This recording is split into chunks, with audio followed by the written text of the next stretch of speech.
The strangest experience I had was I was always forever flashing these objects like stars in the sky, which sort of look strange.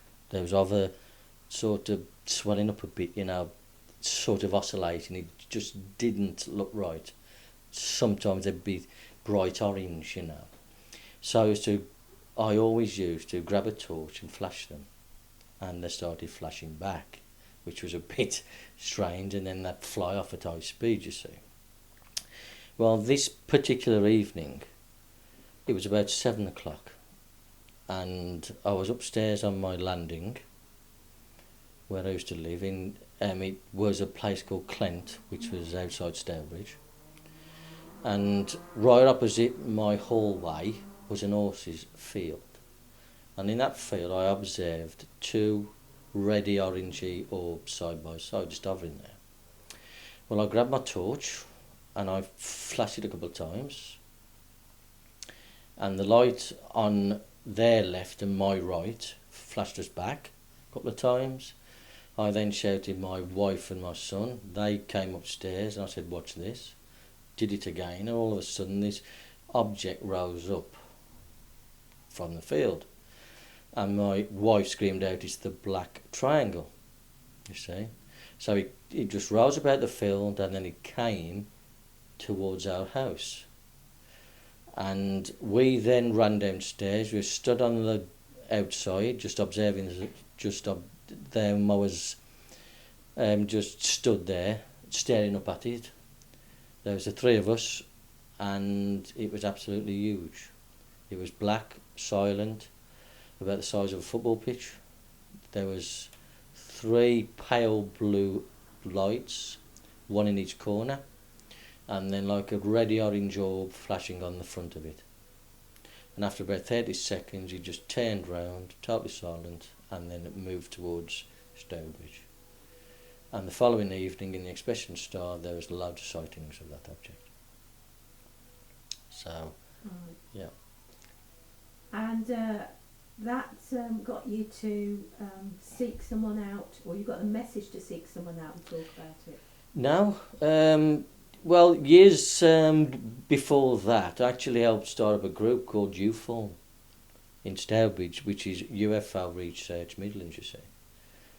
And I've been to Avesbury and everything with them, and we'd been studying UFOs and everything else. But I used to flash them, obviously, and stuff like that. But then a few days later, I was woken about 3 a.m. in the morning, and at the foot of my bed was a very tall gentleman with a hooded cloak, and he was roughly about 7 feet tall. And he put in my head, "Do not be afraid, I'm only here to educate you." And at that, as he spoke those words, I just totally blacked out. You see? Then I woke up as normal the following morning, absolutely shattered. Told my wife about it, and she thought I was insane, as most people probably would do. But then a few evenings later, she saw the same person. So obviously, then she sort of understood that something obviously was happening. And where does this thing about the scoop marks come into it? Oh, well, it was strange because my mum stayed for a weekend, and it was not summer's day, and I had some shorts on, and she turned and said, "Son, what's that stain on your leg?" Because I hadn't even seen it, see. And I said, "What stain?" She said, there, it don't look like that. And there was a perfect round circle with a spot in it, and the spot was a bit sore. Circle, I'd say, was an inch round. And I thought, well, that's a strange one. But then soon after, I think it was September, the UFO magazine had a conference in Solihull, and one of the speakers was a guy called, I think it was John Carpenter, and he studied abductions and everything else, you see. So during the break, he was outside signing his books and autographs, and I went up and asked him about this, and I said, then I explained sort of this experience I'd had. Oh, he said, that's all right. He said, that mark on the back of your leg is how they put you under. And of course, then a shiver went right down my spine. I thought, oh no, it's happening, and it's real, this is. And he said, start looking for scoop marks. I said, what are scoop marks? He said, they're just little samples out of your skin, you know? So I went home, I couldn't find anything. But then one morning I'd had another experience, woke up and my legs were shaved, totally smooth. And as I bent down, I noticed something in my right leg, because I was stood in front of a full-length mirror. I thought, and I noticed an hole. And as you put your finger in, there's a hole. But when you bend down and put pressure on it, something shoots out of it. And it's shaped in a V, you see. And he said, well, if you do find a scoop mark, usually there's something in it. And it's a device where they can track you, sort of thing. So that's how it all started, really. And ever since then, I've had contacts with them. I was on the ship once, and there was a tall blonde guy wearing sort of an headband, and on this headband was the Star of David, which I found a little strange. And he had an all sort of suit on, all in one suit, and his eyes were so blue, you know. And he said he didn't speak, it was like up here, thoughts. He said, I can fly this ship with my headband or this box. He showed me a black box with 3 black buttons on it.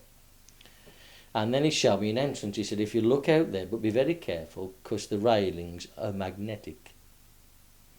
So I went to these railings, I looked down, and the people was only small, like that. So I was probably hundreds of feet up. And what I saw was very tall. There was 4 metallic structures, round but tall. He said, that is our power system, you see. And then after that, I woke up, you see. And obviously, when you see that sort of thing, you obviously think it's a dream, don't you? Mm. So all these experiences I was having, I thought I was only dreaming. But then we had a meeting at U-Form, and I think, if I'm quite right in saying this, we had a meeting every the second Tuesday of each month where we had a speaker come. And there was a lady there, dark-haired lady, and she claimed that she'd had the same experience as me, you see. So I started talking to this lady. I said, I had a strange dream last week. And she said, why, what happened, Bill? I said, well, I was on this ship, tall guy, blonde hair, blue eyes, band on his head, and he showed me a box. And before I could say anything, she said, oh, the black box with the 3 black buttons on it. I said, pardon? Oh, she said, he showed us that as well. And I assure you, she said, you're not dreaming. And I just looked, and the shiver just went through my spine. I thought, oh no, it isn't, is it? Then you start realising what you're seeing aren't actually dreams. So do you? Is it just that you suddenly wake up and find yourself in the ship? Yeah, it's strange because, I mean, they actually show me the dark side as well of the moon. And I assure you it's occupied. There's domes and everything on there, structures and everything. So they flew you to the moon? Yeah. And there's an actual structure in space, and there's a lot of speculation if you read Cikyol and all them books where the Anunnaki, you know, that it's a planet. It isn't a planet. It's a station, and it's actually gold. It looks like gold. This is a station in space? It's a station in space, and I think NASA have observed it as well, you know. And it's a massive station where objects fly in and out of it, so forth. So this man with the band round his head, did you attempt to ask him any questions or anything? Because I just then, you see, zonk out again. Yeah.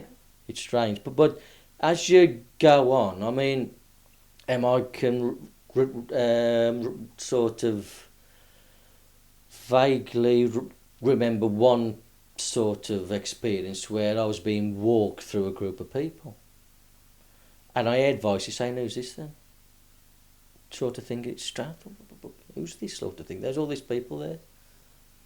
And I was taken into a room and they introduced me to a lot of other species. It was strange. There was even a guy and he looked like a Sasquatch. It was so strange, and they was sort of talking to me and explaining what was happening. And they tell me roughly there's about 12 species. You know, and all these, when people see a little grey, that isn't a species. Those greys are just clowns and workers. That's all they are.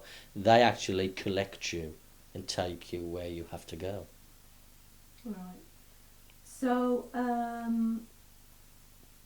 so what else were they saying to you then? What else were they doing? How often was this happening that you were going? It was happening very frequently, but now it's infrequently. Right. Because they're here. Right. So this. They aren't out there now. So we're talking about 15 years ago. Yeah, about 15. Over the space of 15 years, I've had an education. Yeah. They've told me who I am, what my purpose is here, why I'm here, and all sorts of things. And during the 15 years, I started having visions, or dreams as I call them, of Jesus on the cross, being crucified, the blood everywhere. I saw him being whipped and tortured and putting up on the cross. And I then saw myself on the cross. I was hung up there, you know. I thought, what's this? What's happening here? And then I started hearing voices. And these voices were saying, look, you're special. You're the disciple of Christ. You were actually Andrew. The first disciple, actually, Andrew was. And they said, what you've got to go and do, you're a healer and you're here for a special purpose. Now go and see your friend Gail Johnson. I thought, okay, but you know. So I phoned her up, went to see her, and she said, all I can offer you, Bill, is a place on my course. And she did angelic Reiki. And what they told me was, this angelic Reiki will open you up, it'll help you to understand how to heal people, how to go through the process, and this, you see. So I went down to Cikyol. She enlisted me in one of her programs. The first, there's like Angelic Reiki 1 and 2, which was situated a place in Wolverhampton above a new age shop.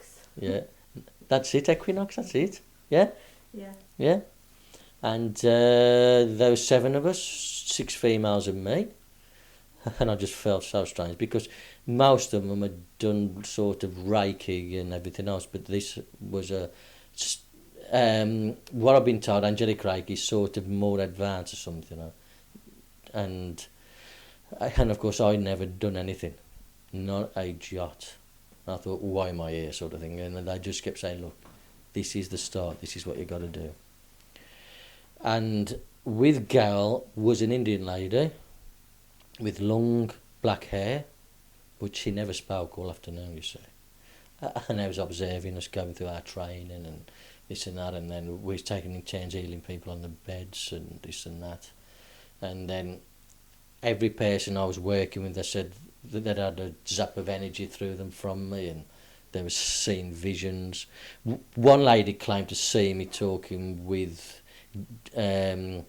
Jesus on a hill, you know, and everything else. She said he was talking, Bill, to you, you know, and I just, yeah, if you say so. And during the break, they'd set up seven seats in a half circle, and I was on the 7th chair. And then Gail Johnson introduced this lady as a top clairvoyant. And she said now she's going to tell you what she can see and this and that, you know. She started with the first lady and she said, I've got a lady here, I think it's your grandmother, gave her names and everything. She started crying, says, yes, she's passed on a couple of years ago. And she said, well, she's here with you. And I went through every single one and she's 100% correct. When she reached me, her exact words were, young man, I feel I should bow down in front of you. And I just smiled and I said, why is that? And she said, well, you are a disciple of Christ, aren't you? She said, you know who you are, she said, and you are here for a purpose. And she said, Jesus has been waiting for you. He's been stood there waiting for you all afternoon. And I said, love, I'm only a painter and decorator. And she said, yes, and Jesus was only a carpenter. She said, and you are going to do great things. You know, so... But it's strange because I'm still sceptical at that point. It only just started, and I thought, no, this isn't happening. You know, I'm just an ordinary person. This cannot be happening. So what happened next? Well, next a couple of months went by, and I did my angelic Reiki 3 and 4, which is the master's one and the teacher. We went through all that, and then on the 4th day, I think it was the 4th day, yes it was the very last meditation, where they take all of you to where all of the angels are, and they introduce you to the angels and this and that, and they all have records and show you around. Well, I actually flew there, but my memory's a total blank whether I actually went in, because I didn't see nothing. It seemed as though I was asleep. Then when Gail said, right, you've got to come back, and she brings you back through the stars and the planets, and they bring you back through your meditation, you wake up. All of the other people was discussing things, and I said, well, I didn't see nothing. They said, you didn't see nothing, but you showed us round. I said, what?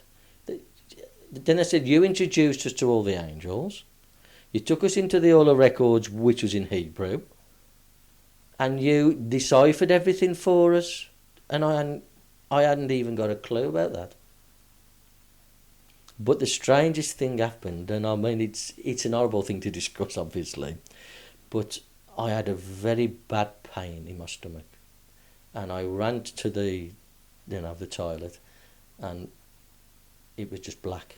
It just, absolute black. It was like I was totally cleansed from top to bottom. Just black came out. It was just so strange, but the pain was unbearable. But after that, then I started advertising, and people came to see me. But I don't like charging people. But all I did, I just charged something just to pay, because I buy incense sticks and burners, and the candles, and I bought a bed. It's just to help me pay for all that sort of things. So you started healing people? Well, I had one lady with MS who used to have gold injections in the spine, and all that stopped. But it's like a slow process. It's not. But I now know I'm a lot stronger, you see. Because if I have pains now, by sheer thought, it's gone. So if I have a back pain or stomach pain, I just think about it, it's gone. So now I'm a lot stronger now. So have you gradually been healing people then? Yes. Happening? But the strangest thing is, you see, I don't like using words aliens and extraterrestrials. What I've been told, them your brothers and sisters, because God didn't only make this place, there's thousands out there, you see. But, and I was also told that Jesus visited all these other planets as well, but they accepted him, and they accepted God's law, and that's why they've advanced at a much faster rate than us, because we've been held back. Because on this planet there is a dark force which is holding us back, sort of thing. Have they talked about that at all? Oh yes, everything. Oh, absolutely. Because what scared me the most was they talked to me and they called me Lord and Master, and I said, look, I'm not. They said, you are. We can't call you by your first name. You're my Lord and Master. On this planet, you're my Lord. When you're back home with us, you're a Master. Because the only one who's allowed to be called Master on Earth is God himself.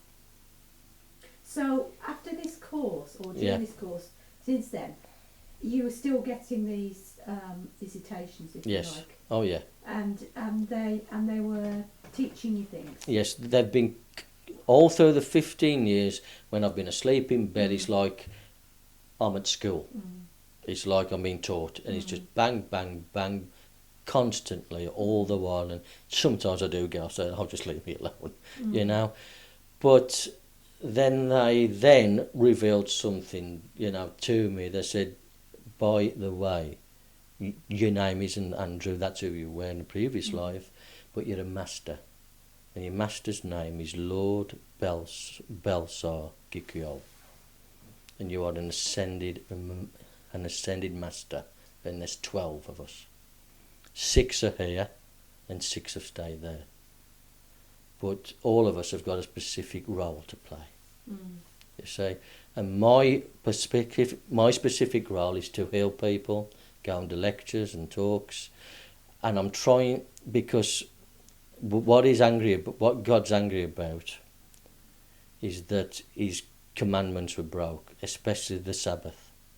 The 7th day was changed, as you know, from the 7th to the first day of the week, which is Sunday. Oh, can you talk a bit about that? Did they specifically give you a Yes, that's the specifics. They said the human being cannot evolve until they live by God's law, the whole of God's law, not snippets of it, not little things which the church talk about and induct you in and brainwash you in, because the church in 325 AD, Constantine changed it, because the true Sabbath is the 7th day, which is Saturday, but they changed it to the first.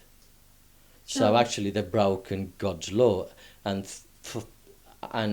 since that day they've been instructing people through that, and they've broken God's law, and I'm here to resurrect that law. So is there a reason why it's that particular day of the week? Well, it's because God actually rested on the 7th day, so it's important. And He gave us that day to rest, you know. But it's what's strange about it is, I mean, I've tried to talk to people about it, but the church just they just will not listen at all. And the best way I can describe it is, I say, look, God is God. He's your Father. He's your Father because he actually made us. But I said, for the want of a better word, He's an alien. And He's an alien, the head of a very established, powerful organisation, a spiritual organisation. They are light beings which go around seeding planets. I said, and there's a universal law to live by, but we broke it. But He don't blame us or humans. He don't blame humans. He blames the dark side, which people call Satan, Lucifer, or whatever, because he has got an influence over people. And throughout human evolution, He's actually dumbed down people's DNA and everything else. So, I mean, what was the programme with I think it was Thursday evening, they said that 95% of your DNA is stagnant. It's gone. So who's had it then? Where's it gone to? But scientists claim that you've only got actually 5% of it.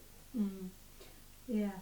So they were telling you all this and telling you what you've got to do. Yeah. So did people start coming to you then? You said this woman who got MS and had to have all this treatment. Yes, I mean, I had a lady with MS, people with bad backs. I mean, I've got a friend of mine and he's a total sceptic. He said, Bill, it's a load of rubbish, he says, but I'll have to come and see. I said, why? He said, I've had a bad back now. 6 months, I've had injections, I've had tablets, but I'm willing to give you a go. So he came on the Saturday evening after the Sabbath, I might hasten, and he laid my table. I did like an healing on him. Found me up Monday. He said, I can't believe this. I said, why? He said, he's gone. He said, Bill, I ain't now sceptic anymore, mate. He said, that's it now for me. So he lives in Bewdley, if you've heard of Bewdley, and he's had like his back done and his shoulder done. His wife had a tennis elbow, and that's all gone now. So, yeah. It's just small things like that. So have they said why people get ill, and have they talked anything about karma or, you know, anything at all around that whole See, thing? it's everything into, because people, it is an education. people think they're being educated, but they're not. It is miseducation. You know, it stems if everybody from the beginning of their life lived by God's law, then that influence would not be there. But when people say, well, if there was a God, this and that, people live their lives because of how they want to live it. It's their fault. God's got nothing to do with it because he gave you free will. If you want to go to God, he'll accept you and help you. As long as you're willing to live sort of by his law, then everything will fall into place then. So are we saying that people who are ill because somewhere along the line they've kind of diverged from... Not really, no. It's because... well, it's everything, isn't it? Because people eat certain things with E numbers in, they eat dessert, because what people got to understand is the dark side, it influences everything, whether it's the TV, the media, pharmaceutical companies, right, food companies, they are in charge of everything. And what they want to do is dumb down the human race.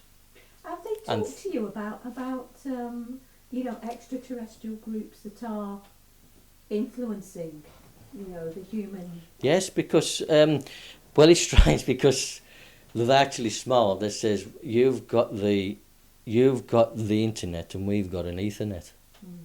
And they said, everything that human race has done in inventing things, we have put it there. They've highlighted specific scientists and everything else. The only problem you've got is that the military get hold of it. And instead of using technologies and different things to help the human race, they put it to a use where they can shoot your human race and kill them and blow people up, instead of using it for like something that helps the human race instead. Is it always this particular group? I mean, I know you said that you had a meeting and you met all these different sorts. There's lots of them. There is lots of them. But is it just this? So have you met all different types? And have they all been humanoid? Similar. Right. Similar, yeah. So is there a galactic federation? Yes, it's actually called that. Actually, the strangest part I had was, I mean, and it's very significant because it really did scare me. And when I started knowing who I was, and then it's strange because it's like you start opening up slowly. It's not quick because the human brain just cannot handle it. But you start opening up very gradually, very, very slowly. And I've reached a point now where I know who I am, so I accept it now. But before I didn't, I must admit. I thought, no, I'm going to absolutely bar me, cuckoo, I'm hearing voices, I'm going insane. But then you start seeing things and everything else. But what confirms it for me is when I started this, I started having other voices swearing at me. And it was very bad language, I must admit. Then they started saying, look, don't bother with this. Why don't you come on our side? Just stop what you're doing. You don't have to do nothing. Hurt anybody. But if you stop what you're going to do, we'll help you, we'll give you money. And if you want these little £1,000 in the lottery, we'll get that for you now. And I thought, hold on. If I'm not anybody, why are you trying to turn me on your side then? Then they start swearing again at me, you see, because then they understand I knew what they was trying to do. Because they started saying, look, they've been lying to you, you're not important, you're nobody. Right. But then I counteract it with, well, if I'm a nobody, why have you even contacted us for then? Right. And then the swearing goes, but then it starts to fade away. When you start living God's law, right, and I don't eat meat now, I don't eat fish, I don't... anything that's been killed I don't eat. I just total vegetable diet and fruit and everything else. Then the voice has got weaker and weaker and weaker. And now I hardly have them now. You see? It's like they've been blocked out now. They know that they can't even change my views and alter me now. But the scariest one was I had a very bad smell. in my bedroom. I thought, this is strange. Next thing I knew, I was in a dark room, sat on a chair. I thought, this is funny. In front of me was a group of, aliens, like small greys there was. And they was trying to get me to be on their side. I said, no, I'm not going on your side. I am who I am. I'm a servant of God, and I'm going to do what He's asked me to do. You see? But I was conscious of somebody stood behind me with their hands on my shoulder. You see? Then all of a sudden, this door broke open, and all hell broke loose. There's about 5 or 6 tall blondes with, I don't know what they got, and they killed them dead. And I thought, this is not. And all of a sudden, I didn't wake up. I bounced off the bed. I went bang. Right. And I went, what's that? Because usually I wake up gradual, but this time it's like they grabbed me and threw me back. Yeah. You see? Yeah. I thought, no, that's a strange dream, this one. I thought, so I told my wife, I said, that was a strange dream, that one was, Jan, you know. I said, this is ridiculous. It's getting out of hand, this one is. Well, I actually had a friend up Clent called Nigel, and I know he's special as well, you see, because he had a car crash. I'll just speed through it. He had a brand new car, Celica. I was discussing with him who he was. I've told him who he is. He is like special. And he had this car, thought he'd, open it up. Fox came running out, slammed his brakes on, went through a fence, rolled down an embankment. Right? His car was totally crushed. And I thought, oh, he's dead. I heard about it. I was in the pub. And they said, oh, no, he's all right. I said, all right after that. Well, at the same moment we was talking about it, he actually came in, he looked at me, he started crying. I said, what's up, mate? He said, I understand now, but I said, why? He said, well, as I was rolling down this hill, something took me out of the car physically. I watched the car come to a standstill on its roof, totally crushed, and they put me back in the car. And I climbed out the side window. You see? Well, that's sort of Nigel, who I've said is special. Yeah. Well, after this experience, I was conscious of a person stood behind me. Well, he came in the pub, I was talking to Jan, he said, hey Bill, he said, I had a strange dream the other night about you. I said, why did you? She said, yeah, he said, I don't. He said, you was on a chair, I was stood behind you with my hands on your shoulder, and there was these evil things, he said, talking to you. He said, and all of a sudden these tall blondes come in and shot them all dead. And I went, oh, no, not again. So you tell me what's happening, because it's just, that is a strange one, isn't it? Do you feel that when this is happening, that your body's in your bed, but it's another consciousness? Yes, it it's is. On a different dimension. Yes, it is. Because what they've told us is you see, I'm not abducted anymore. It's in a different dimension. They're here. They've actually landed. Can you talk about that then? You say they've actually landed now. Yeah. How they've explained it, they're actually here now. But people can't see them because they're in a different dimension. And how they explained it was, they showed me a pencil. And if you grab a pencil in between your thumb and finger and you shake it, it starts to vanish, doesn't it? They said, we're in between. That's how they... So they're vibrating on a different frequency. So they're vibrating on a different frequency. So all they do, if they want to come and see me, they just walk in and out this different dimension and bang, that's it, it's done. Because I've often had... I've woke up and they've been sat there by my bed smiling at me. I go, okay, all right, But the strangest one, it was at our old house again in Clent. And once, it's always about 3 o'clock in the morning for some reason. And I was sleeping on the right-hand side, and something again woke me up. And there's a lady just sat there, blonde hair, smiling at me. Hello, love, you know. And then there was people walking through our wall, holding black square boxes, hundreds of them. I thought, this is strange. Then all of a sudden again, I just zonked out again. I went totally asleep. Next morning, I said to my wife, Jan, I said, Jan, I've got something to tell you about. I said, what? I said, they've actually moved in. She said, you what, they've moved in? I said, yeah, I'm here.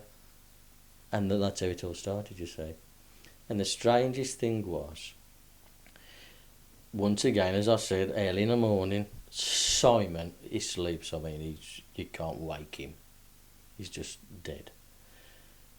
He sneaked in my bedroom. Dad. I said, what's the matter? He said, there's people downstairs in the lounge talking. They broke in. And he had a baseball bat with him. So we sneaked downstairs. And I heard the voices. And all of a sudden, shh, he's here now. Walked in, nothing. There's no one there at all. So you're thinking, so they're actually living in your space, but in a different dimension. Is that to do with wormholes and portals and energy lines, or is that just irrelevant? They haven't gone as far as all that, because what they're trying to, they said, look, don't even think about all this. Right. They said, because the human brain just can't handle it. Right. So it's pointless trying to even explain it, isn't it? Mm. They just explain what's happening, what you got to do, the purpose and everything else. Yeah. And I have been a bit sceptical, and I thought, this is a lot of rubbish still. I mean, I've thought, but now I don't, because I know who I am. Yeah. You know? Mm. And I mean, there's some great examples. I mean, there was one, then they said, we'll prove to you that we're here. I said, okay, prove it then. Well, one summer again, I had, where I used to live in Clent,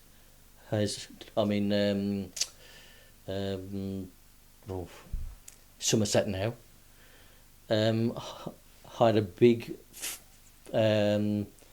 fish pond. It was about 7 foot square, 8 foot square, and I had roughly about 140 fish in there. And I'd had my family over and my friends, and we was outside in the garden having a barbecue, and my sister-in-law said, Bill, can I have a look at your fish? I said, of course you can. So I went over to the fish pond. I said, Bill, where are the fish? I said, there's about 140 fish in there. That was ridiculous. So we went over. No fish. I thought, this is strange. So everybody came over, looked in the pond, no fish. We got the pond weed, shook it, no fish. Following day, my wife emptied the pond out, got all the pondweed, checked no fish, took all the water out, and there's about 3 little ones about that big, about an inch big babies. I thought, because there's 3 in there, I'll pull the weed back in, fill up the pond, and they might start breeding again. So we did that. Then a couple of days later, my wife was in the garden, podding about in the garden, and she found me up. I was at work. She said, you'll never believe it, Bill. I said, what's the matter? She said, well, I had this big splash. I turned round, they said, and all the fish are back. And I got big fish, and all different sizes, and all the fish was back. That's them saying, look, That's their way of showing you. Look, it is us, we are here. Yeah. And the very last thing was, before I left Clinton, I went to Somerset. I've actually got a big black greyhound. I mean, he's huge, this dog is.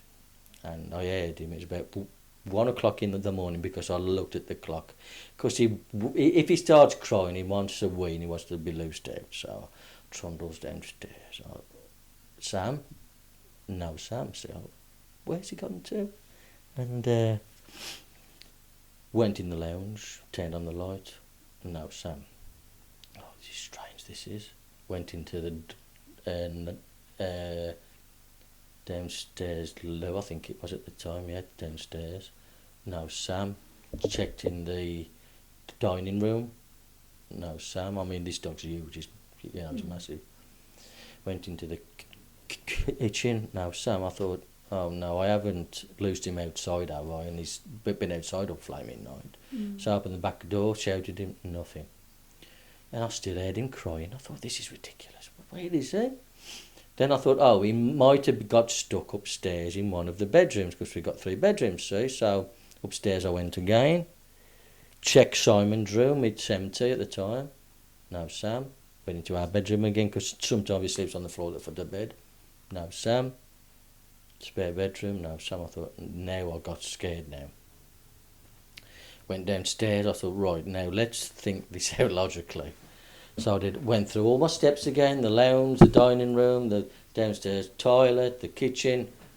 No Sam. I thought, now this is scaring me now, because someone stole my dog.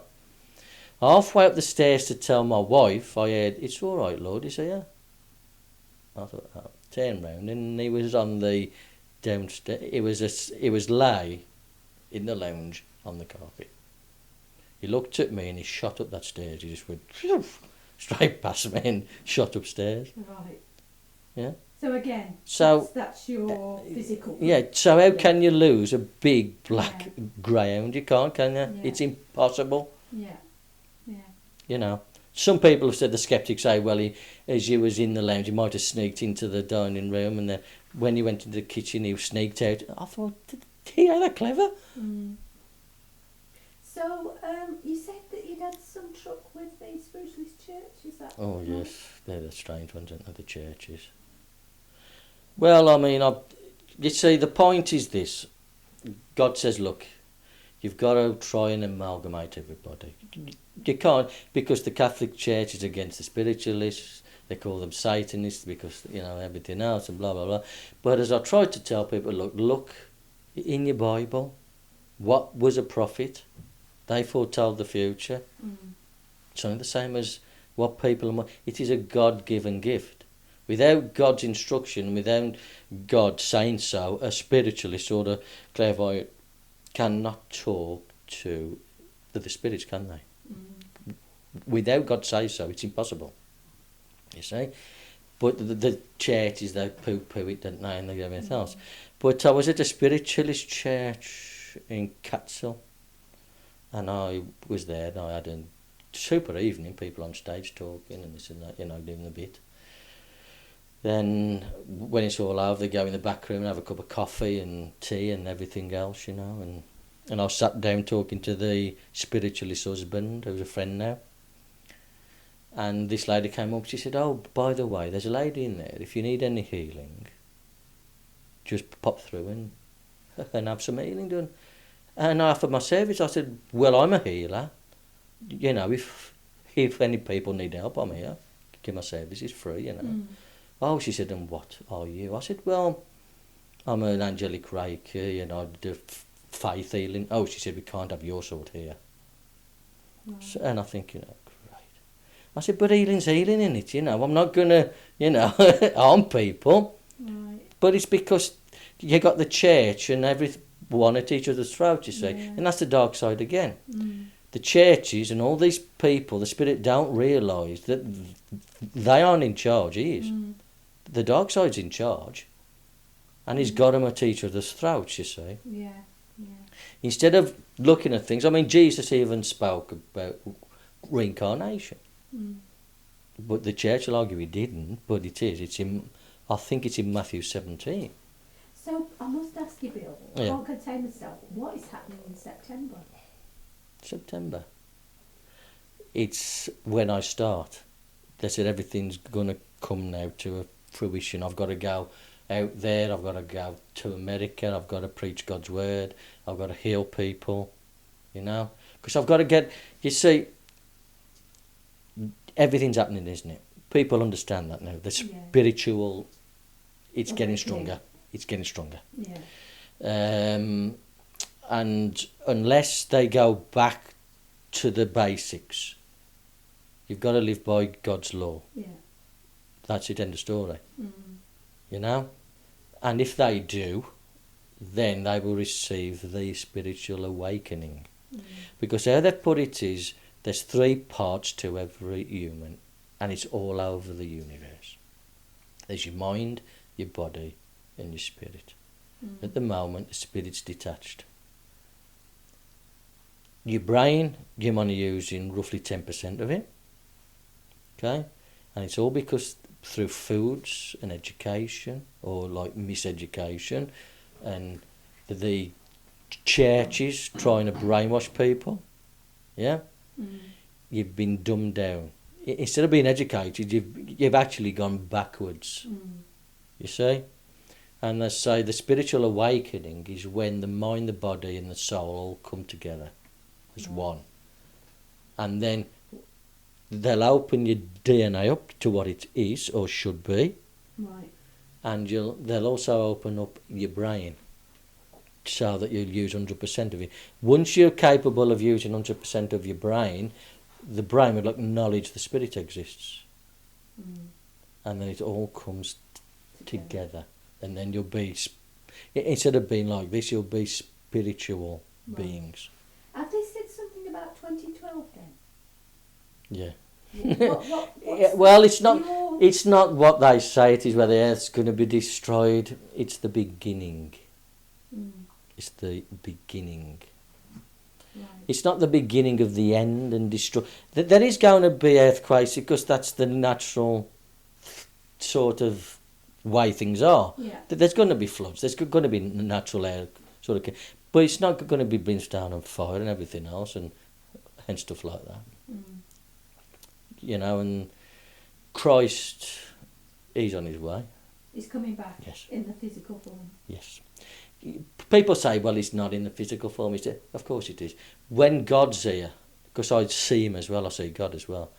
And when he tells me to do things and that this is what you've got to do, you know, and he calls us, he's the same. He said, I'll call you Lord because all of us are equals. We're the same. Jesus calls me Lord and I'll call him that. He said, because we're brothers, we're just equal, all as one. Yeah. And humans don't realise that they are as God. Because you've got his spark inside of you. But it's been dragged away from you. Oh, it's not. Sort of as a child, when a child sees a playmate, then brainwashed into thinking, no, it's rubbish, you're not actually seeing anything. But they are. You know? If you leave a child alone and just let it develop, you know, and encourage them, if they can see things, just bring it out of them. You know, as I said before, if in schools they taught the Ten Commandments and installed it into children, and if they actually believed it and grew up living that way, it spirals, doesn't it? Yeah. And eventually things get better. But all the only instruction is, you know, they do all sorts of things, you know, English, which is okay, mathematics, history, but it's history, but it's their history. So have they told you their history? Well, yeah, but well, I mean, there's some things really that shock me because they said I'm 2 million years old. That's my spirit, and I have been here before because I've seen my previous lives. Right. And it's always been to help development. Yeah. To help mankind. Yeah. And you know, I have, because I now know who I am. You know, I do know who I was as well. Right. And it has been a great, fantastic educational journey. But it's scary as well. It is. See, what scares me is, and I am honest now about this, because years ago I couldn't even talk. At school I used to stammer. I mean, sometimes I do slip up occasionally, but I could not string a sentence. At school I was being bullied by people and this and that, you know. I used to stammer. I couldn't talk. I couldn't string a sentence together. And then all this happened and I'm thinking, hold on, you know. Sometimes I do slip up. So what's your message then for people if this is going out? What basically, the message is what the Father says is you've got to live by my law, and then you will be taken on a fantastic journey. If you don't, well, it's your choice, because God will not come to you. Christ will not come to you. You are his children. You go to him. If you're willing to do that, then you're going to go on a fantastic journey and you will be chosen. Are we going to go to the fifth dimension? Yes. Yes. You see, people that's where Earth's going to go, because Earth is spiritual. Earth at the moment is in its physical stage. Okay? Yeah. We're all meant to be like beings of light. But you see, when God comes here, unlike what the church say, he does fly around in something. And if you study the Bible, all sorts of cultures, they will tell you that they call them the gods, the star people. They flew around in objects. And if you even read the Bible, they followed a cloud by day and a beam of light at night. I mean, it's not brain science, is it? And if you read the Ascension of Christ, I was there, I saw it happen. When Jesus was resurrected, in front of the disciples, he was taken up into a cloud and taken away out of their sight. Now, unless I'm being cynical here, clouds, one, don't take people up, into the and then fly away, So, do you think there's a lot of Christians now who are coming to the point of beginning to accept this? Some are, because I do talk to people and they start saying, well, Bill, that does make sense now. Because if you read the Bible, it's such inaccuracies, and it's because what they got to understand is it was written by priests and prophets who have been pushed by the dark side as well. They've had an influence in it. Yeah. So I mean, I often tell people that they talk about God being this and that, and they say, well, he's a murderer, he does things. I said, but is it him? Because what you got to understand is as well, Satan is a fallen angel. Is Satan a reptilian? He can pose himself as that. You see, they are shapeshifters. Because if you're a being of light, you can look however you want. He can even portray himself as Christ if he wants, or God. So, do you know anything about these reptilians that for instance, David Icke talks about? Well, basically, they are the fallen angels. Right. But he doesn't actually believe in that sort of stuff, does he? He doesn't believe in God, does he, in Jesus? Although he talks about the dark side, you can't have the dark side without the light, because it's a balance, it's yin and yang. But, if you look throughout the Bible, when God gave the Ten Commandments, he left. He'd gone, hoping that man would live by that law. And then when he came back again, he brought Jesus Christ back, his son. Now, in between that, there's a lot of things going on. And, it's like about circumcision. If you read the Old Testament in reference to Moses, because he was an Egyptian, wasn't circumcised. So God supposedly was at his tent and he was going to kill Moses because he wasn't circumcised. So his wife got a knife and slit him. Now, to me, that's not a loving, gentle, kind God, is it? If he's going to kill Moses because he's not circumcised, he ain't God. It's someone acting or looking like him. Yeah. Because then they got the Israelites to then do sacrifices. Now, what loving, kind God, who's millions of years in advancement, or any extraterrestrial, or whatever you want to call them, would want blood sacrifices? Who would? Yeah.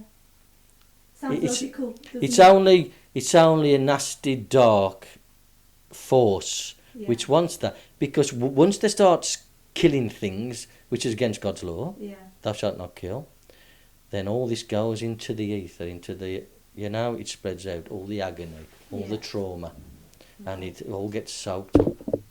Right. You see? Yeah, I'm completely with you. So, Bill, have you got anything coming up then? At talks, or are you available for talks? I'm always available. Right. I'm always available. But as I said, it's not necessarily a talk. What I'm here to do, I'm here to tell them what Christ expects of them, what God expects of them, his law and everything else, and to heal people. Right. So you're getting guided, are you? Yes, I've got to get people to say, look at yourselves, grab yourselves up. Yeah. Your Father wants you to live by his law. If you do, he will look after you. Yeah. Okay? It's as simple and as easy as that. And it's like when I heal people, it won't be like, oh, you've got this and that, you're healed. I will heal them if they agree to live God's law. Because that person might be evil, he might be nasty, benevolent, they might be really nasty people. Yeah. I'm not going to take their illnesses away so that they can be horrible and nasty to other people. Right. It's an interesting point, that is. The only way they're going to be healed is if they agree in their heart and soul, which God knows about. Yeah. And then he'll take that away from them through me. Yeah. Yeah. And that it's not going to be a one-way street. It's got to be a two-way street where you're involved and God's involved. Okay?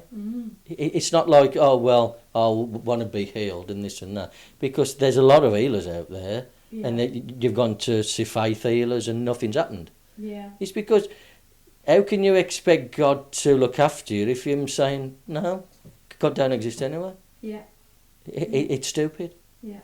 So that's really what it's all about. It's the logic behind it, and people come up with all sorts of things, you know, and everything else and stuff to, you know, shout at me. I mean, I had one ages ago now. Can you remember me talking about a lady who had MS? Yeah. Yeah. Well, her son had a very bad back, he could hardly walk, and I helped him with that. When I say I mean, it's us, it's never me. It's all of us. There's something. There's something. It's a team effort. Right. Yeah. And he actually got involved where he could do me a free internet website, which he did for me. He said, but I can get you stage work, Bill. I mean, there's this certain organisation he runs. Would you sign a contract? I said, yeah, of course I will. Of course I will. And I signed a contract for £40,000. And he's going to get me lectures, talks, this and that. A couple of weeks later, he found us up. He said, I'm scrapping it, Bill. I said, why? What's the matter? Oh, I can't have this. He said, why? He said, people are swearing at me in the street. And I've had threats and everything. I said, but because you're involved with me, you're protected anyway. So don't be concerned. Just smile at them. I said, because what you've got to understand is, I said, love Satan. That's what God says. Don't hate him. So basically, there's a resistance. Yeah, that's right. That there's a dark resistance. Yeah. But what you've got to do, whenever they talk to me, I say, look, I give you my love and God's love. Now, please leave me away. And they go away because they don't want your love. They want you to scream and shout at them and F and blind and do also and go into this, you know, because they love that aura, don't they? That energy and angry aura, you see. But God and Christ said, look, love them. Because as silly as it sounds, if Satan wanted to come back to God, he'd accept him. If he said, I'm sorry, God, you know, what I've done, everything else, he wanted his sins to be forgiven, God would have him back. Because he's still a child of God, you know, he actually made him and everything else. He was a being of light, you see. But unfortunately, so far, he's saying no, you know. Right. It might sound harsh after the things he's done, but, you know, if you keep on hating people, if you keep on, you know, it's like if you hate me, I've got to hate you. And it just don't stop there. It just don't stop there, does it? Yeah. It just keeps on. If everybody can sit around the table and say, okay, enough's enough. Yeah. How can we solve this? Yeah. You know, and it would actually get solved, and that's what God says. All those who want to repent, I'll accept them. Yeah. Straight away. He won't be saying, well, last week you did this, and last year you did that, 5 years ago you did this. All this about everything's in the book of what you've done. Once you agree to live God's law and go to him in Christ, everything's gone. It's a clean slate.